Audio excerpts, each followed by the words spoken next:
Thanks for coming. My name is Andrew Waterhouse. I'm the director of the Robert Mondavi Institute in Wine and Food Science. And tonight we're having one of our Klenz lectures. In fact, this is the 18th in a series of lectures.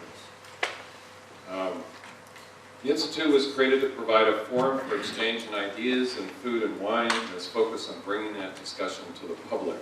So the Klenz lecture is an ideal example of us fulfilling our mission, helping the public understand food and wine science. I'd like to mention that this evening we have a wine and mead tasting at our reception. I'd like to thank our supporters for bringing their beverages. They're listed here: Flores Wines, Forgotten Union Wines, Stuman Wines, Great Bear Vineyards, Schramm's Mead, and Saphouse Meadery. I hope you can take a few minutes after the lecture to pause in the reception and try out some of their offerings. This evening's topic highlights an issue of great interest in the wine business, especially right now. The wine business has slowed down just a tad, and we're going to hear about new ideas and approaches to reach new customers. Tonight's speakers were selected in consultation with our students, who we hope represent the next generation of wine drinkers. Our speakers, Dustin and Matt Sabato, will be introduced by Mr. Klenz, so instead I'll say a few words about the lecture series. It was established in 2005 with a pledge from Beringer Glass Estates to honor CEO Walt Klenz on his retirement. The endowment supports lectures hosted by the Institute that features world-famous winemakers, wine industry professionals, and others to speak to the UC Davis community, the campus, and the student body to share the unique perspective, insights, and experiences in the wine business. Walt Klenz got his bachelor's and MBA from Tulane, and after working in industry for some time, retired as CEO of Beringer Glass in 2005, but he remains active today, even though he always says he's retired. He told me, "I'm retired," and then he said, "And I just came back from a board meeting with Jay Lohr and somebody else, et cetera, so he's still pretty active. Among his many accomplishments, he's a past president of Napa Valley Vintners and past chairman of the Wine Institute. Before I hand it over to Walt, I want to mention a few other upcoming events. So we have a forum event about olive oil on Wednesday, March 4th. It'll be here. In the spring, we don't have the date set yet. We're going to have a SAVOR lecture with the UC Davis Library on a policy surrounding sugar consumption. We'll have the students have organized, as they usually have, actually this year is the 20th Winkler dinner. So for those of you who are familiar with that, that'll be Saturday, May 16th. It's always a wonderful event with multiple courses and incredibly tasty wines and lots of wine, usually wine items to bid on. So I hope you can join us for that. And finally, one last item. Some of you may have attended a Chinese food wine pairing competition last year organized by the Confucius Institute. And we're going to be repeating that wonderful event on, I believe it's Saturday, May 9th. So, let's get started, and Walt Klenz will be introducing our speakers.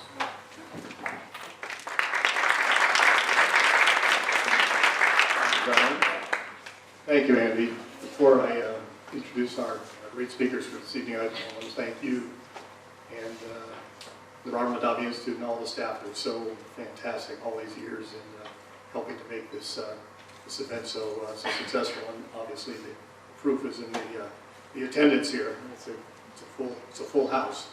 In fact, I think there's standing room only. Well, anyway, it's one of my special pleasures in this 18 years or whatever time frame to introduce our speakers. We have two this evening, Dustin and Matt Sabato. It's great to have you here today. Dustin, as you can see up there, is a co-founder of Verve Wine. A very long and extensive, varied career in the wine business, including a being named Master Sommelier, based in New York City, has worked as a wine director for some of the leading restaurants in America. The one thing you might notice in the more extensive bio is that he also was involved in the documentary film series called Song, which I'm sure a number of you have had the opportunity to see in the last several years. So, Matt, on the other hand, has arrived at Verve Wine in a slightly different road to there. He spent almost 10 years at Ralph Lauren, the luxury goods company, in strategy and marketing and merchandising before joining Verve Wine. And I'm sure all those skill sets that we talked about a little earlier that you learned in other categories have been very, very helpful in helping them develop their wine marketing program. I won't speak a lot about Verve Wine. I'm sure they will. It's an e-commerce platform, but also has 2 bricks and mortar stores, one in New York, one in San Francisco as well. So maybe a third one to come, right? But I think actually the title of the talk that Dustin and Matt have chosen for this evening says best. I think what they're trying to do with Verve Wine to communicate, how to communicate to today's wine consumer, and it's about telling stories, wine, commerce, and content in the age of experience. So with that, please join me in welcoming tonight's special guests, Mr. Dustin Wilson and Matt Sabato. Thank you. Are you mic'd up? I'm mic'd up. Okay. Can everybody hear me on this thing? Is this working? Yeah? I can hear you. Let's see. How about now? Oh, there we go. All right. Good evening, everyone. Thank you for that warm welcome. Really appreciate that. Also want to say thank you just to everyone here. It's kind of a surreal moment, to be honest, to be here. This is my first time at UC Davis, first time on the campus, and I think coming up in the wine industry as a sommelier and working in restaurants, or if you're in wine at all, at some point in time, very early in your wine career, you're going to hear about UC Davis, right?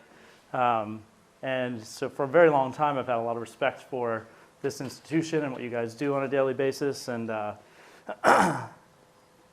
think goes without saying that you guys are leading the charge when it comes to wine, and among other things, a lot of the things that you do. And your contributions to the industry have been amazing, and thank you for all of that. And I think personally, it's just very cool to be here speaking. As a guy that grew up without really wine in my life as a younger guy, and just learning about it as like a passion, which I eventually pursued as a lifelong career, and I've had a lot of fun with it. I still feel like a younger guy who's just trying to get by and do cool stuff in the wine industry. So to be standing here in front of you tonight is very, very cool. So thank you for that opportunity. So as we mentioned, we're going to talk about kind of our perception of the retail wine landscape right now, and how we come across new customers and how we decide to speak to them and how we communicate with them. We do a lot of that through content. And also I think we're going to talk a lot about experience and what experience means for us when it comes to wine. Not just the experience of drinking the wine or tasting the wine, but all the different kind of touch points of your wine life, if you will. We're going to get into all that stuff, but I think first I wanted to take a few minutes just to talk about Verve and what we do and kind of how we came to be. So Verve started in late 2016, December of 16, and it was myself and my business partner, Derek Mize, who started this, and it really was birthed out of the need for me, I guess, in particular, to have a place where I could buy wine that was a little bit more fun and exciting. I was living in New York at the time. I was wrapping up my time at 11 Madison Park. And at this point, I'm a master sommelier. I've worked as a sommelier for many years, and buying great wine for one of the best restaurants on the planet. I knew what I liked to drink, so I didn't need help finding stuff. So I knew where to go to get a great bottle of wine. I knew the handful of stores around the city that sold the best stuff, had the best selection, and I would go there and buy my wine. But what I also noticed about it was the experience was always a little lacking for me. It always seemed like it was a little past due for a remodel or a changeover, a little polish up, if you will. So, as a guy that was working at the time in this restaurant where we cared about everything, we cared about how we fold the napkin at your table, we care about the way in which we pour your water, we care about how the plate is placed down at the table so that when you pick it up you see the logo on the bottom perfectly. We think about all these things in such great detail for the restaurant. I couldn't believe, I'm like, why can't we find a wine store in New York City, of all places, that thinks about the experience a little bit more, thinks about what it's like to be a consumer walking in here. So for me, it's like, it was always very easy to, as a wine professional, to find great wine. So to find a store that had great wine on the shelf wasn't that hard, but what I didn't understand was why they weren't taking it to the next level and also incorporating some more experience into it and make it really fun and really great. I also found that same issue when it came to buying wine online. I like to buy a lot of things online. I buy shoes online. I buy my clothes online sometimes. You buy a lot of stuff online nowadays. And when I would want to buy wine online from some of these same places, it was always very difficult to do. The web experience was, old, needed changeover. If I tried to buy something, I either couldn't get to checkout, or I would try to make a purchase and then only to find out that the wine wasn't actually in stock, even though it listed it as in stock. And it was always a very frustrating experience. Anyhow, so then I meet my potential business partner. We're on a wine trip in Burgundy, actually, and we're just kind of complaining to one another about how much this stinks. And that's kind of where the idea for what we do with Verve came to be. So we wanted to create this environment, both online and in-store, that was beyond just having great wine on the shelf. That was, for us, always the easy part. It was creating an environment that's welcoming, that thinks about the details, that's a fun experience, that connects with people in a different way, and gets people who are maybe interested in wine even more excited about it. And we also wanted to create this space to allow ourselves to tell the stories of these winemakers and these vineyards and these places in the world that we were so passionate about.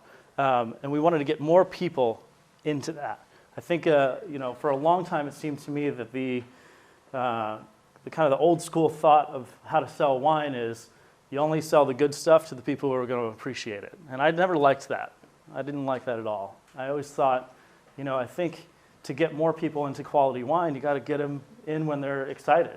Give the great bottle of Northern Rhone to somebody who's never had it before. Give them that experience that lights them up, So we wanted to create environments that allowed for that sort of interaction. We also wanted to make sure that our spaces were such that, if you're new into wine, if you're just getting into it, that it's not intimidating. We wanted people to be able to come in and have fun.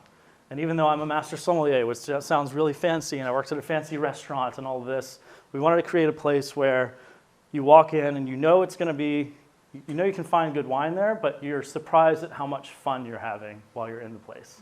So for us, that was kind of what we wanted to do. And we wanted to create that both in-store and online. So that was our whole mindset going into this. And, unfortunately, the way that the legal structure in the U.S. is set up, I'm sure a lot of you know, it's you can't really change the three-tier system. You can't change the model of how retail stores operate. So really what we were doing is we're not changing the whole model. We're not disrupting that necessarily. What we were trying to do is just evolve it to a place where it's a little bit more in line with what people like myself and other people in the industry, or people who are into wine, the experiences that they want to have. Let's update it a little bit and make it fun. So that's kind of the thought process for Verve. And so we launched in 2016 in December with a store in New York City, in Tribeca. and we launched our website at the same time. We put a lot of energy and resources and the minimal investment that we got basically into the website. Spent a lot of time and energy on that. The store, luckily, we were able to find a space that had already previously been a wine store, so it didn't really need a whole lot. It had shelves, it had a space, so we didn't do much to it. We kind of bootstrapped that to a certain extent. Painted a little bit, did what we could to kind of make it look a little nicer and more fun, and cleaned it up and got rid of any spots where you think it might be collecting dust and no case stacks and things like that. We just wanted an immaculate store, so we did what we could with what we had.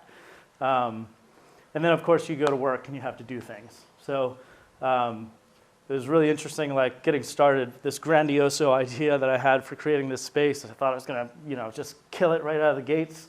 And I was so excited. And then you realize you open those doors and it takes time. It takes a lot of time. We were brand new to the market. Nobody knew who we were. I obviously had a reputation around the city as like a sommelier, but not as a wine merchant. And different than a restaurant where people are really excited to go to the hot new restaurant. Nobody's really like jumping out of their chair to go to the hot new wine store like way downtown, right? So, you have to create buzz, and you have to create this energy and help to spread the word. So I quickly was brought back down to earth when this got started, and spent a lot of time on my own. I was in the shop 24/7. I was the guy answering the phone. I was the guy writing the email offers. I was the guy running deliveries, putting the wine away, ordering wine. I was doing all of it. And luckily, we had a couple people on the team. Whatever we were doing, the people we were connecting with, it was working. We started getting busier. More people started coming in. People started paying attention to our website, ordering wines. It was starting to work, but it was months and months and months, had gone by. Things have gotten better, we'll say.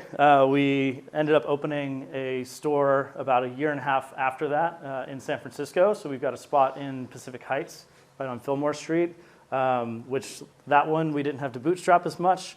We got a beautiful empty space and built it out exactly the way we want. So that store is really beautiful. If you ever get the chance to be down there and check it out, you should. One of the key pieces to that store was we built this beautiful kind of long center table down the middle of it that we utilized for both classes, but also kind of like a wine bar setup, again, to kind of create that atmosphere of community and connection and things like that. We're about to open a store in Chicago later this year. And we've grown our team. I quickly realized that, I know a lot about wine, but I don't necessarily know a lot about marketing and, customer acquisition, and this kind of like these bigger retail business things that, I didn't learn working in a restaurant. We bring in Matt Sabato.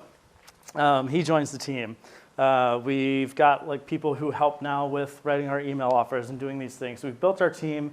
But we kind of stay true to these core beliefs of this environment that we want to create.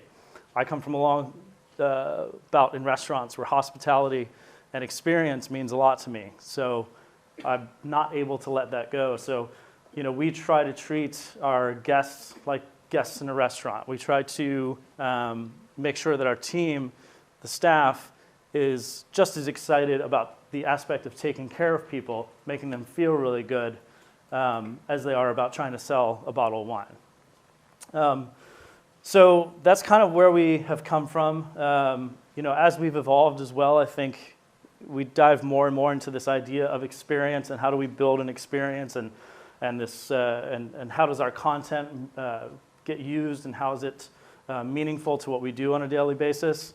And as we think about our next venture, so in Chicago, I love this idea of I want Verve to be a part of people's wine lives in various ways, right? Like I want to be beyond just a store. So I don't love the idea of just having a place where it's very transactional. I want somebody to come to us and be inspired and get excited to taste or learn something or buy a bottle or get a bottle delivered. But now we're also, as we build out Chicago, we're going to be building kind of a hybrid that is a mix of a restaurant setting and a retail setting, all under the same roof. So why I'm most excited about that is because it adds even more touch points. you're then also dining, right? So you add the element of hospitality and food into the equation. So you can come sit and dine and eat, drink. You can, if you like what you were drinking, you can take it home with you. You can come to a wine class there. You can come to a wine dinner there. You can come to one of the many parties that I'm sure we're going to throw there. If you're in a rush and you just need a bottle, you can come in and buy it. So it's, when you're looking at us online, we've spent a lot of 2019 really building out our content. We've created this amazing blog and a lot of more detailed backstories on the winemakers, the regions, and a lot of educational content that we've created. So online and with social media, we're really trying to connect with our customers or our guests in various ways. So we're trying to create this environment where, if you want to learn about wine, you want to taste wine, you want to have wine with food, you want to, just buy a gift or whatever the case may be, any interaction that you want to have with wine, we're trying to create a really nice, fun, accessible, beautiful space to do it in. So that's kind of where we are and where we're heading. And I know Matt wants to get into a little bit more of kind of where we're going with that. So I'm going to turn it over to him to talk for a bit. Sure, great. I have notes, so I apologize, but I haven't done what old people call word processing in a very long time. And you students it's ridiculous. Google writes things for you. It's incredible. Completes your sentences, tells you chose the wrong verb. It's amazing. So I'm going to talk a little bit about the importance of storytelling and the importance of that to what we do at Verve Wine. But I thought I'd start by telling you a little bit, sharing you a little bit of my story. I don't know where I grew up. Let me explain. My extended family all lived and still does in Buffalo, New York, or one of the surrounding suburbs. My parents, after getting married, settled due east of Buffalo, but triangulating the place where they put up a house requires a reference first, as I've done, to Buffalo, then to the closest town, in this case Pembroke. Though to be fair, the house wasn't in Pembroke. Not much really was. It was this broad swath of rural and dairy farmland surrounded this one gas station town 30 miles east of Buffalo. Drive a little further east along Route 90 and you'll hit Batavia. And it was there, not Pembroke or Buffalo, where my parents taught in the public school and where I attended all levels of Catholic schooling. Buffalo, Pembroke, Batavia. So the question remains, well, where did I grow up? It wasn't Buffalo, even though I spent every holiday and most special occasions in and around the city. It wasn't Pembroke. I didn't go to school there. And it wasn't Batavia. That's not where I lived. The answer, I think, is that I grew up in a place, an area, a sense of geography that encompasses more than one town or city or political border. There was our green-shuttered house at the end of the dead-end road. I remember the gentle slope of the hill in the road that met up to ours, and the yellow farmhouse that sat just at the top. I can still smell the hallways of my high school. Can make all the turns with my eyes closed on the drive from that school to the house of the girl who was always the friend and nothing more, though I wish that weren't so. And family and friends and trips to the late-night diners after gym dances. I can close my eyes and see it all. I know it by heart, even if I can't call it by a single name. I tell you this not as a way of framing myself up as one of the lost boys.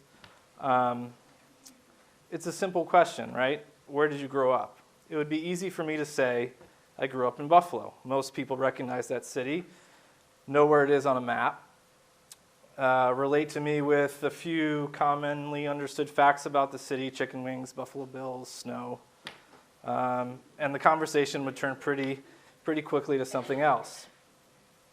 There's more meaning, there's more extract, a deeper understanding when you get the whole story. So at Verve Wine, we aim to bring consumers the stories that are behind each bottle of wine we put on our shelves.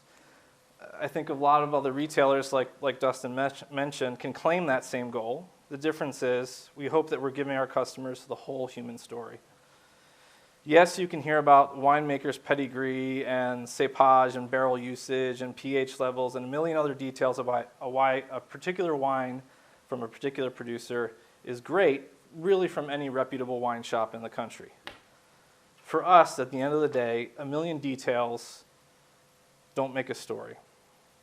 It takes some style, it takes some finesse, and understanding of your audience to really tell it. So let me give you some context as to why Verve Wine is so focused on storytelling. Exactly what is told to the consumer and how. We see consumers engage with wine in 5 key ways. So one, there are kind of non-participants. Wine is fancy, it's snobby, right? It's something only for people with lots of money. It requires access to some kind of weird inside baseball jargon that nobody really understands, so I don't want anything part of. The second is wine is a beverage. It's a drink. It's interchangeable with beer or cocktails depending on mood or occasion. It's a means to a particular end. And that type of consumer has favorites dictated by the level of sweetness or the body of wine in reds or flavors like oak or butter in whites. And wine is a beverage. The third way that we see is wine is a luxury, kind of this like label peacocking. Big house champagnes, big Napa cab, similar to cars, watches, clothing, shoes, handbags, luxury goods. Falls into that category. The fourth way is wine as currency. So, this is, you're a collector. You're investing in producers that you think whose wines will appreciate over time, you hope. And the last one, the fifth one, is wine is a lifestyle. So this type of consumer engagement, they're fitting wine into the same space that they're making decisions about food, how you exercise, where you exercise, the types of books you read, the magazines you read, what values you have that are imparted on the way that you spend your time and money. So while we certainly offer a seat at our table for any of the types of consumers, as Dustin said, we want a welcoming environment. We wanted a fun, approachable, accessible place for people to engage with wine. The most interesting type of engagement to us, and the one that we see with enormous potential, is that last group. They're the ones that want to hear the stories that don't just say what, but also how and why they're selecting or purchasing a certain bottle. These consumers are engaging with wine in a way that mimics the lifestyle they're aiming to fulfill. They aren't satisfied with shelf price or point scores, just as they aren't satisfied with subpar produce, beef that isn't sustainably grass-fed, or big brands that don't stand for the things that they stand for. And if you don't have some style in what you do, forget about it. To be clear, we're talking mostly about millennials and young Gen Xers, roughly 25 to 45, typically urban and higher income professionals. We believe that these types of consumers and the generation after them will define how wine is bought and consumed probably for the next 30 years, if not longer. And so what speaks to them? Stories, people, places, context, style. And this is where we think Verve Wine has a huge opportunity to access an underserved and growing segment of the wine retail market. Our target consumers are just getting into wine, as Dustin said. They're curious, they want to know more, and they're willing to try. They're also, importantly, hyper-digital. And the generation after them will be on an even higher plane of digital life. Because of this, the stories we tell can't merely be presented in words. And we reject the idea that the quality and value of a wine is self-evident via the label on the bottle. what we're trying to do is to holistically represent, visually, aesthetically, rhetorically, what's gone into the bottle and what a curious consumer can expect to come out. In this way, regardless of where someone might be on their journey through wine, from beginner to master, the stories we are telling resonate, they're approachable, they make sense in the context of everything else consumed in their life.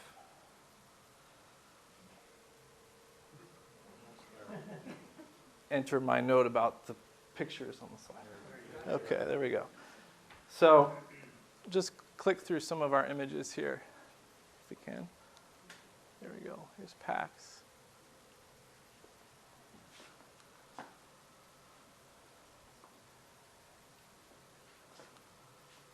So as you can see from a few of my favorite images that we've put in front of our customers, a good picture can tell its own story.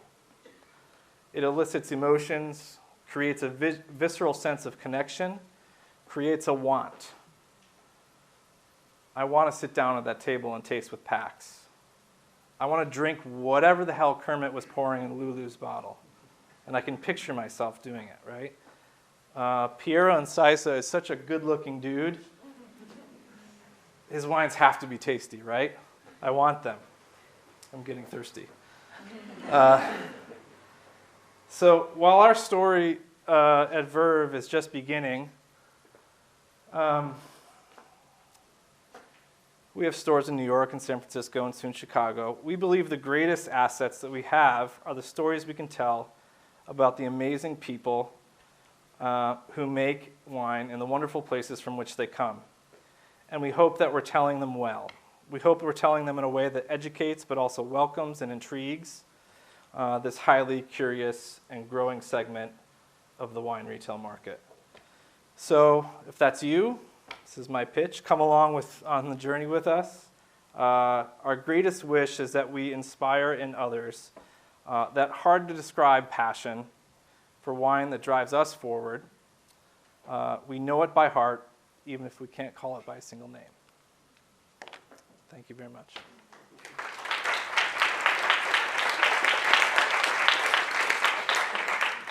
So we really just wanted to open it up to you guys now and just take some questions and talk more. If you have more detailed questions on anything we discussed, now's the time. So what we got?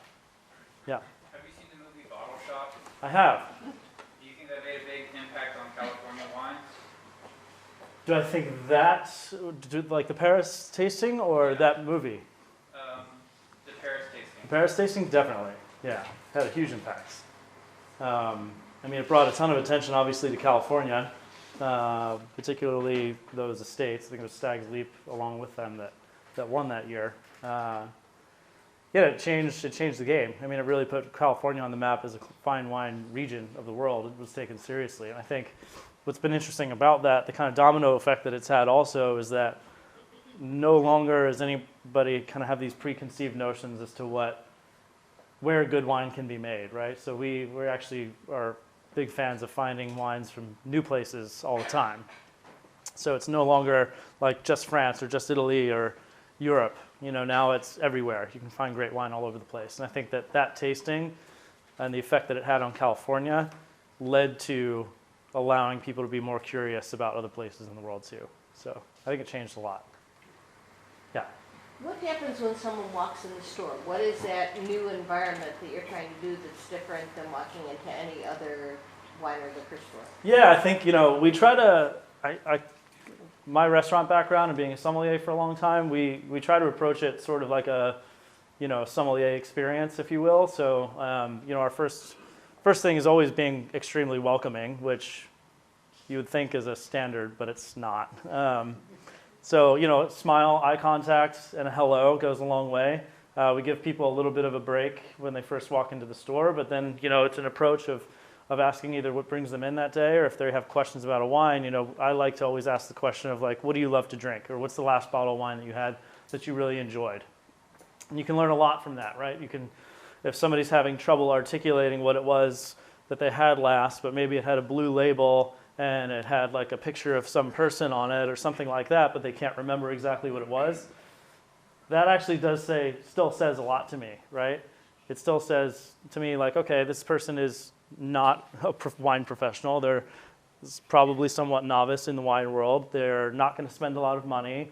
They're not looking for something really expensive. So I know kind of at least a ballpark figure of where to start dealing with them.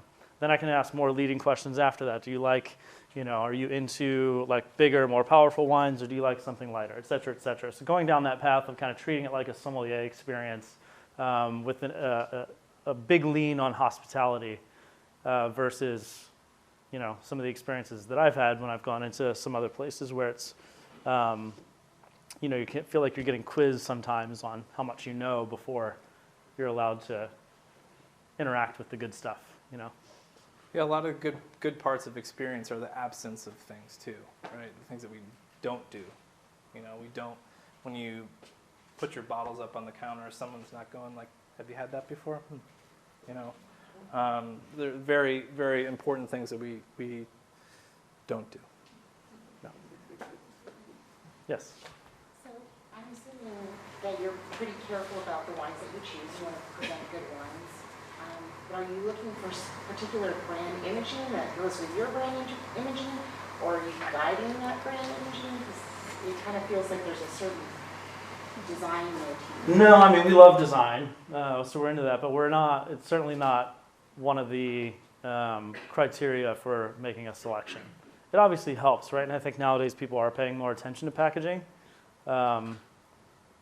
whereas, certain wines from previous years have not as much, I think. But anyway, so it's definitely important to us, but it's not if a wine's good, a wine's good. Even if the label is not great. Guide any of that? If it's No, I mean, for me, it's a bonus. If the wine's really good and the label's great too, then that makes me really excited. But if the wine's good and it kind of hits our check marks, the things that we care more about are like, what's the philosophy of the winemaker? How are they farming is a big thing. Like, are they at least farming sustainably, if not organic or biodynamic? What is the approach in the winery? We tend to work with wines that are a little bit more kind of hands-off. The less manipulation, the better. So, a fair amount of, I hate using the word natural wine because we can get into that. But, just kind of steering, letting the wine become what it wants to become. So, we're not super dogmatic on natural wines necessarily, but we like wines to be clean and correct and, show a sense of place and, be characteristic of what they should be. But also with that, the less the winemaker is kind of getting their hands in there and doing stuff to it, the better for us. So those are the things that are most important. Obviously, it needs to be delicious, and then we feel it needs to overperform for its price. If it hits all those check marks, chances are it's going to end up in the shop. If the label's great too, then awesome. It's gravy. Helps if there's a good-looking guy too, or girl. Doesn't matter. Yeah. Yes. How are you promoting your business to people who aren't in one of your towns? I'll let him take that, actually. He does most of the marketing work. Yeah, so we really, we're in two very urban markets in San Francisco and New York, and we focus really hard on those two markets. And a lot of the business that comes to us from outside of those markets is really kind of organic. And we see a lot of people come to us who they've seen Dustin in the Saw movies or things like that. But at this kind of stage in our growth, we are focused really diligently on San Francisco and New York. And as you can imagine, we were talking to some students earlier, and the question came up about shipping, and we would love to be able to ship wine all over the country with ease and get it there fast, but it's heavy and expensive, and there's a law in every county that restricts different things. So so to answer your question, we're very, very focused on the markets that we're in, and because of our e-commerce presence, we do get some sort of organic traffic our way from the rest of the country. I think a lot of the content that we've built out too, whether it's via social media or on our sites or the emails that we put out or the events that we throw and things of that nature. We do tend to attract people who find us via those things that connect with it. Because I think we are telling those stories and kind of presenting ourselves in a way that's a little bit different than what's typical for wine stores or wine retail settings. So we do tend to get a lot of people that connect with that in an emotional way somehow, and that's kind of how they come to us as well. Yeah. Do you think you could maybe share a story of a particular guest or customer in your store and how they've come along on the ride that you've designed with you and where they stand now as a consumer? Yeah, definitely. It's a lot. I mean, I can kind of describe like the ideal path, right?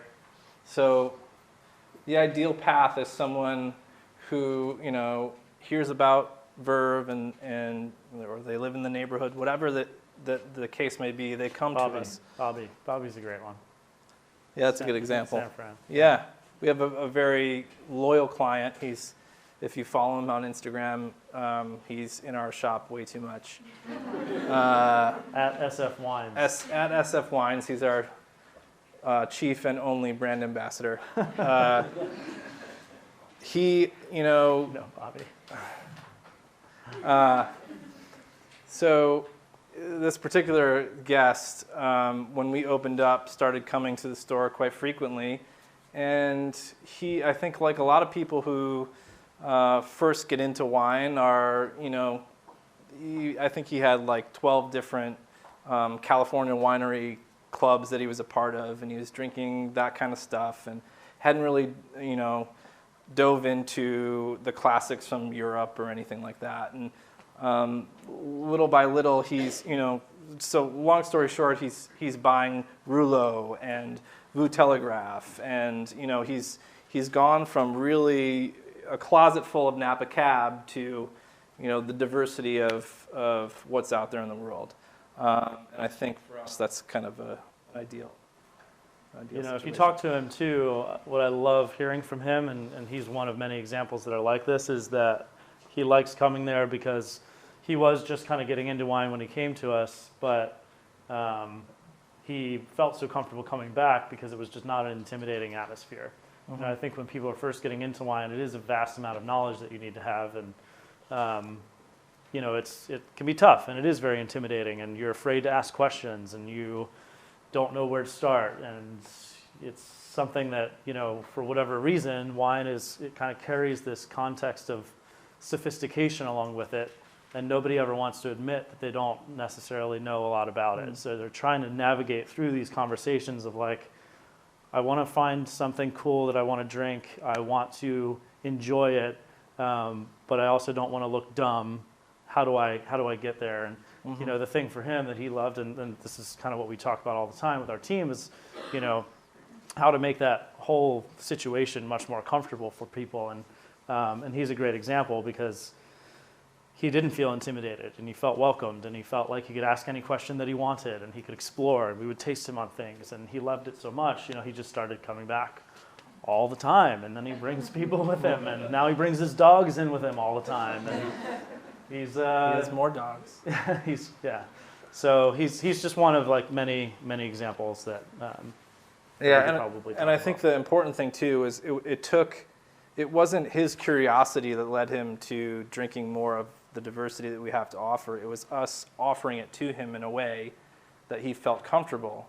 A lot of wine stores that you go to, you have to ask specifically, do you have any Rouleau? Do you have any Marquis d'Angeville? Do you have these producers that are hard to find, and you have to sort of be deemed worthy in order to buy them? It just took us saying like, hey, have you ever had this producer from Burgundy? We love it. You should try it.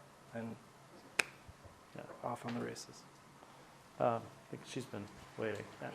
So several times you mentioned how important it was to provide a fun experience. Yes. So what do you mean by fun, and how do you ensure that it is fun? So I could talk about that in the way that we've approached some of our events. Some of our events that we do are kind of very classic, educational driven, sit down, let's talk about Burgundy or Piedmont or California wine or whatever it is for a certain amount of time, and we'll taste through a lineup of those wines. But I think where we talk about the difference is some of the other things that we do. So we've thrown a wine and hip hop party before. We did an event that benefited a local like dog rescue in New York City called Social Teas. We did an event with them where it was Pooches and pairings. Pooches and pairings, and we talked about how each of these, we basically wrote out wine descriptors or wine tasting notes that instead of describing the wine, we described the wine as if it were a dog.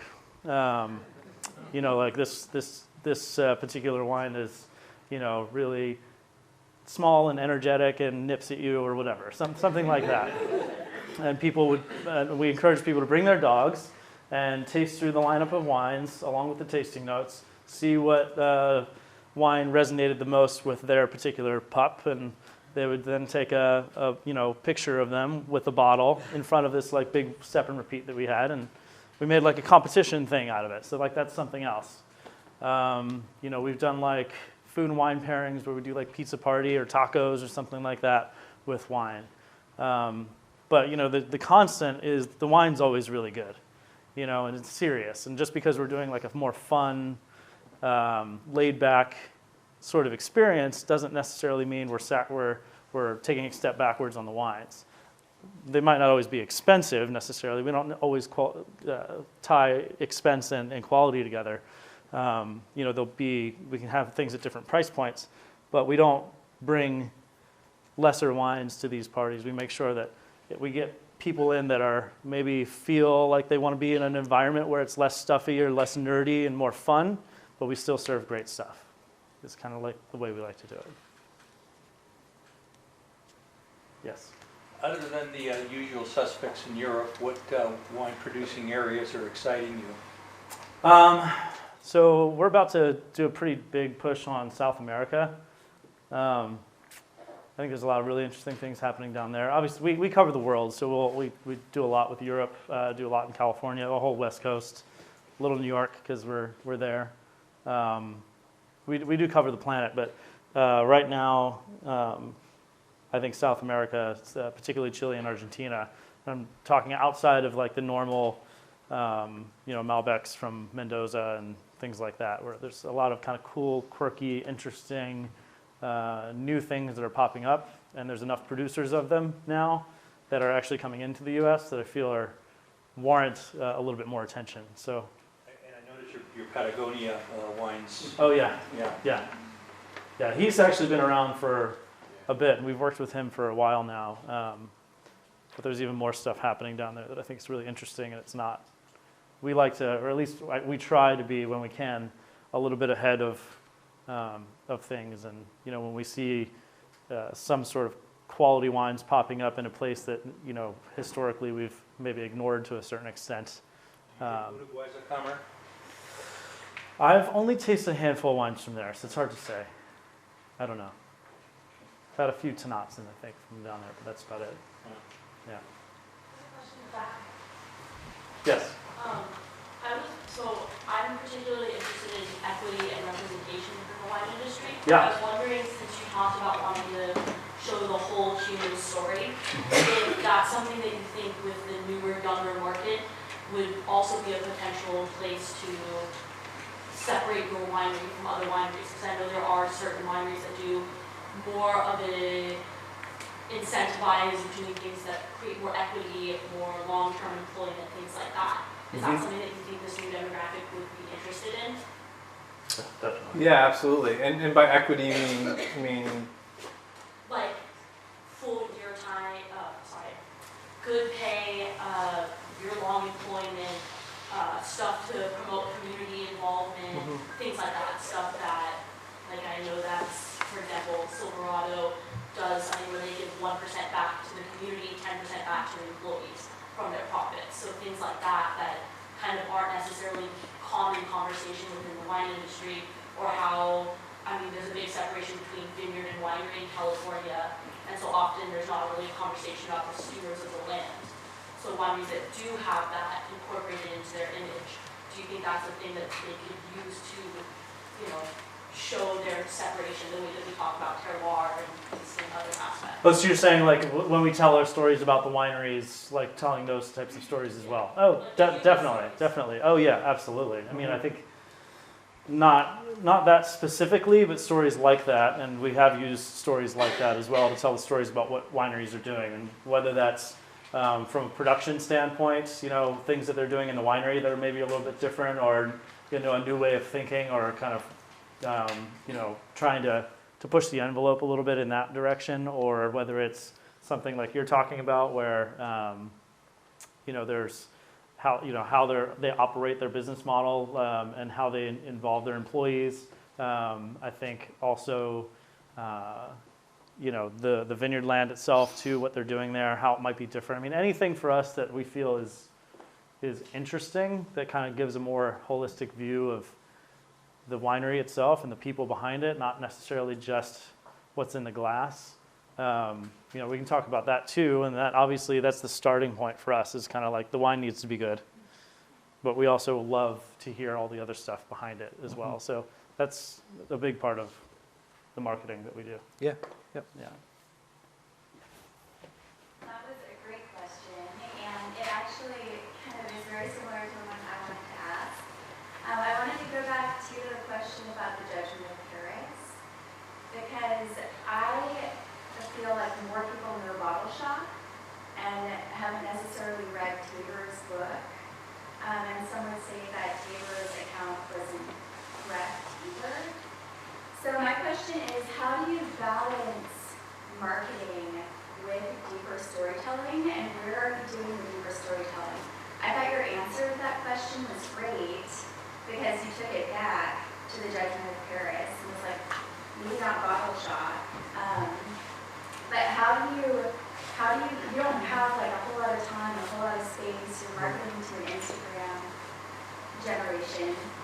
So where is the balance, and where are you telling the longer stories versus the shorter clips?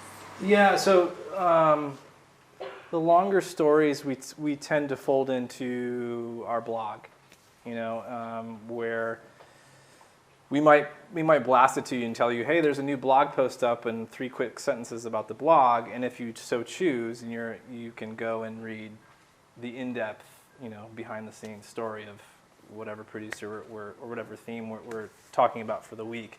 But to your point, it's a challenge, you know, and so I think what we try to do as much as we can is find content either out there in the world or create it ourselves that can kind of visualize aesthetically kind of what we're feeling is behind that wine. You know, I think if you think about that picture of Kermit with Lulu at Domaine Tempier, it's a perfect example of like, you know, and to be fair too, like most of the people that come into our world know who Kermit Lynch is and know who Lulu is in Domaine Tempier, because they've started to get into wine. They've probably heard us talk about them before. So there's context there. So when they see that picture, they know, like, we've talked reverently about Kermit. We've talked reverently about Lulu and the wines that they have and the wines that are important to us, so that you can feel something when you see that picture. And then all it takes is a couple sentences below it to really drive home what we're trying to get across. So before we got kicked off, our presenter said that the wine market actually shrank this past year.